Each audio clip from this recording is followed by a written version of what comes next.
ऐसे और वीडियोस के लिए मेरे चैनल को सब्सक्राइब करें। 3, 2, 1, start. The feeling that Gandhiji and Panditji had brought to the fore before our independence is now spreading throughout the world after 40 or 50 years.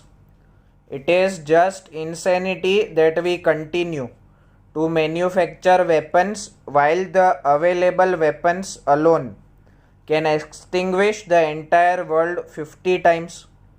It is really madness that 15 to 20 million rupees are spent every minute in the world on arms race. Even a small fraction of it can help a lot in eradicating poverty, diseases, and unemployment. Today, India is paying attention to these things. We are paying attention to human rights and human dignity. South Africa, where Gandhiji had started his first satyagraha, is still reeling under slavery. The flag of freedom has not still gone up there. It is shameful that 100 years have passed. Hundreds and thousands of freedom fighters have offered sacrifices, including their lives and the place from where the flame of freedom started is still under slavery.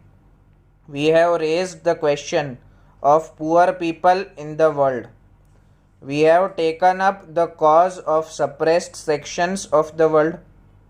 We have demonstrated that our voice is that of balance, tolerance, compassion, truth, and non-violence. Last month we signed an agreement in Sri Lanka, an agreement that proved the righteousness of our policy, which demonstrated that the impact of our foreign policy is good and that India was moving on the right path. This is an important achievement in these 50 years. The latest agreement that we reached and signed has brought peace and cooperation in Sri Lanka. This has strengthened the cause of peace and cooperation in the entire region.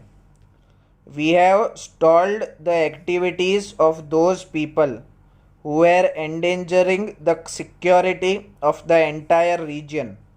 Otherwise, the race of power blocks could have reached this region, the neighborhood of India. This has strengthened the cause of non-alignment.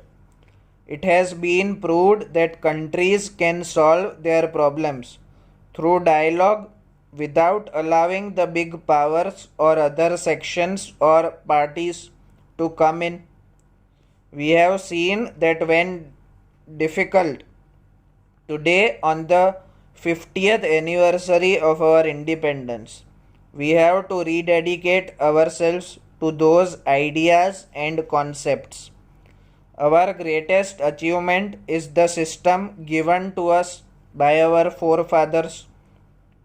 We have seen that the system is in tune with our ancient traditions and our culture, which is continuing uninterrupted for thousands of years.